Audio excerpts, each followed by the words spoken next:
되는 것은 잘못된 교훈과 정당한 신앙인의 발전을 방해한다고 말하며 6절에서 7절에서는 사람들이 헛된 말에 빠져 율법의 선생이 되려 한다 라고 하여 사람들은 사랑에서 벗어나 쓸데없고 아무 소용없는 말싸움에 빠져 율법의 선생이 된다고 이야기합니다. 오늘 본문 11절입니다. 이 교훈은 내게 맡기신 바 복되신 하나님의 영광의 복음을 따름이니라. 아멘. 우리는 그리스도인으로서 정당한 신앙의 성장을 경험하며 서로 격려하며 적극적인 신앙의 교제를 나누어야 합니다. 이는 잘잘못에 관한 문제가 아닙니다. 이는 어떻게 하면 우리가 신앙 공동체 안에서 더 성숙하고 더 잘 되느냐에 대한 내용입니다. 법이라는 것은 최소한으로 적용해야 합니다. 기준 이하로 가는 것을 막고 잘못을 논할 때 법이 동원됩니다. 그에 반해 잘하는 일에는 우리가 영적으로 성장하는 일에는 법이 아닌 복음이 필요합니다. 그리고 그것은 서로 권면하고 이야기를 주고받음으로써 서로 격려가 돼야 하며 위로가 돼야 하고 서로를 이해하게 되어야 합니다. 그래야 도움이 될 것입니다. 그러나 율법의 선생이 되려고 한다는 것은 이와는 다릅니다. 율법의 선생이 되려는 것은 아마 내가 더 정확히 알고 더 정확히 분별하며 내가 더 똑똑하다는 것을 어필하거나 주장할 수는 있을 것입니다.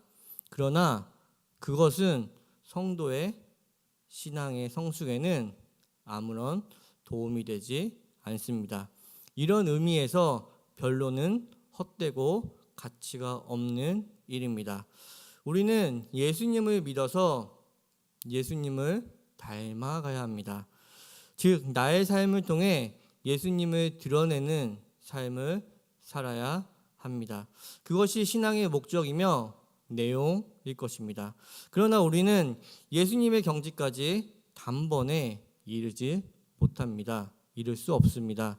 그럼에도 우리가 예수님을 닮아가는 길에 서 있고 그 연장선상에 있음을 기억해야 합니다. 그리고 예수님의 가르침에 따르려고 힘쓰고 노력해야 합니다. 우리의 신앙이 성숙해지고 그렇다면 그것은 우리의 삶을 통해 어떻게든 드러납니다. 거기에서 나타나는 중요한 변화 중 하나는 표현, 태도이며 예의가 생기게 됩니다. 그것은 사람들을 귀하게 여기고 남의 말에 귀를 기울이고 편을 들어주게 합니다. 이것은 법의 문제가 아니라 협력하여 나아가게 되는 일입니다. 우리는 한 신앙 고백과 같은 믿음을 가져서 한 주님을 섬기고 한 성령을 받은 자들입니다. 그렇기에 우리는 서로 귀하게 여기고 남의 말에 귀 기울이고 화낼 일이 있어도 참아야 합니다.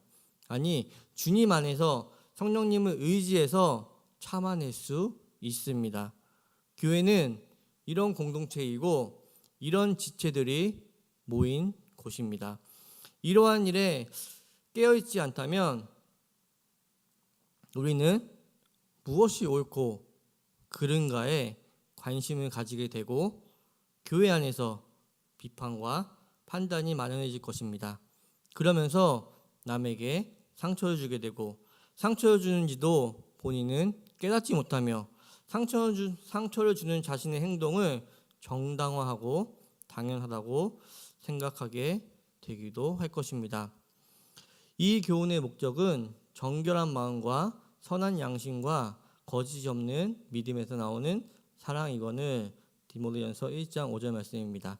즉 내가 사랑하고 있는가, 내가 하는 말과 생각과 방향과 목적이 사랑으로 가고 있는가, 상대방을 위하고 있는가를 늘 생각해야 합니다. 우리 주 예수님은 하나님을 사랑하고 이웃을 사랑하라고 말씀하셨습니다. 나에게 법이라는 잣대가 다른 일을 판단하고 비판하고 싶어진다면 나는 믿음의 경주에서 제대로 실천을 하고 있지 않구나라고 스스로 자신을 되돌아보고 남에게 뭐라고 하기 전에, 남을 판단하거나 비판하기 전에 자신이 믿음의 경주를 해야 마땅합니다. 우리에게 우리 주 예수님과 같은 긍휼한 마음, 즉 아버지여 저들을 사하소서 저들이 자기가 하는 일을 알지 못하나이다 라고 하시는 우리 주 예수님의 긍휼한 마음을 따라가야 합니다. 우리는 우리 주 예수님의 마음을 궁극적인 목적으로 하고 그 선상에 서 있는 자들입니다. 우리는 삶에서 우리 주님이 가셨던 십자가의 길, 예수님의 인내, 애씀을 본받아야 합니다. 신약 성경 로마서 13장 8절에서 10절까지의 말씀은 사랑은 이웃에게 악을 행하지 아니하나니 사랑은 율법의 완성이라고 이야기합니다. 에베소서 4장 29절에서 32절에서 말씀은 더러운 말은 너희 입 밖에 내지 말고 선한 말을 하라고 하고 은혜를 끼치라고 말씀합니다. 또한 성령을 근심하게 하지 말며 너희는 모든 악독과 노함과 분냄과 떠드는 것과 비방하는 것을 모든 악의와 함께 버리고 서로 친절하게 하며 불쌍히 여기며 서로 용서하기를 하나님이 그리스도 안에서 너희에게 행한 것 같이 하라라고 말씀합니다. 이것들은 우리가 배워나가야 할 것들입니다. 성도라면 해야 하는 것들을 알려주고 있는 것입니다. 이러한 것들은 우리가 극복해 나가야 하는데 한 번에 아주 열심을 내어 헌신, 소원, 기도한 것으로 이런 것들이 단번에 어느 경지에 오르거나 완성되는 사람은 없습니다. 매일매일 조금씩 나아가셔야 합니다. 매일매일 노력하셔야 합니다. 그렇지 않고서는 달라지지 않습니다. 오늘 본문 11절입니다. 이 교훈은 내게 맡기신 바 복되신 하나님의 영광의 복음을 따름이니라. 이 말씀은 하나님께서 허락하신 복된 영광의 복음의 완성을 위하여 하나님께서 우리에게 이 구원을 주셨고 우리를 이리로 인도하는 것이 바울 자신의 임무라는 뜻입니다. 이 임무가 바울만의 임무겠습니까?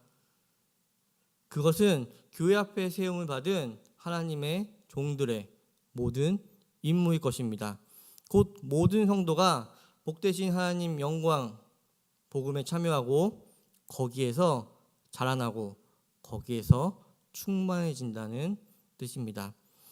본문 10절 후반부를 보면 기타 바른 교훈을 거스른 자를 위함이니라 라고 하며 앞에 나열한 모든 잘못된 율법으로 정죄받을 부정적이고 소극적인 차원의 성도들이 해서는 안 되는 것들을 나열한 후에 우리가 가야 하는 것을 보이며 가르치고 있습니다. 바른 교훈은 건전한 교훈을 뜻하며 그것은 건강한 신앙을 만듭니다. 우리는 바른 교훈, 건전한 교훈을 통하여 영혼과 신앙의 내용이 튼튼해지고 건강해져서 많은 열매를 맺으며 하나님 앞에 쓰임받는 그런 신자가 되어야 합니다. 스스로 아무리 높은 안목과 지식과 날카로운 비판 정신을 가지고 있어도 그것을 올바로 사용할 수 없다면 그것은 자신의 힘과 능력이 되지 않습니다. 자신에게 결코 유익하지 않습니다. 높은 안목과 지식, 날카로운 비판 정신이 자신을 되돌아보고 바른 길을 제시하고 행하는데 사용할 수 없다면 그러한 힘과 능력은 불필요한 것이 될 것입니다. 그리고 그런 수준이 된 지식이라면 그것은 자신의 신앙에게도 교회에도 유익하지 않습니다. 우리 세움누리교회 성도님들은 모두가 자신을 돌아보고 한 달이 다르고 일주일이 다르고 하루하루가 다른 복된 그리스도의 삶을 사시길 주님의 이름으로 축복합니다. 기도하시겠습니다. 하나님 아버지 감사합니다. 하나님께서 우리에게 복되신 하나님으로 영광의 복음으로 우리를 만나주시고 찾아오시고 지켜주시고 인도하시고 뜻하신 바를 모두 이뤄나가 주실 것을 믿습니다. 오늘도 말씀을 따라 다른 사람이 아닌 나를 되돌아보는 시간이 되게 하여 주시옵소서. 우리 각자가 말씀 앞에 바로 서며 말씀을 준행하기에 열심을 내며 우리의 고백이 주님을 사모하게 하여 주시어 교회 공동체 안에서 합심하여 주님을 따라가며 열매를 맺으며 주님의 사랑을 전파하는 세움누리교회 성도님들 그런 교회 되게 하여 주시옵소서. 예수님의 이름 받들어 기도드립니다. 아멘.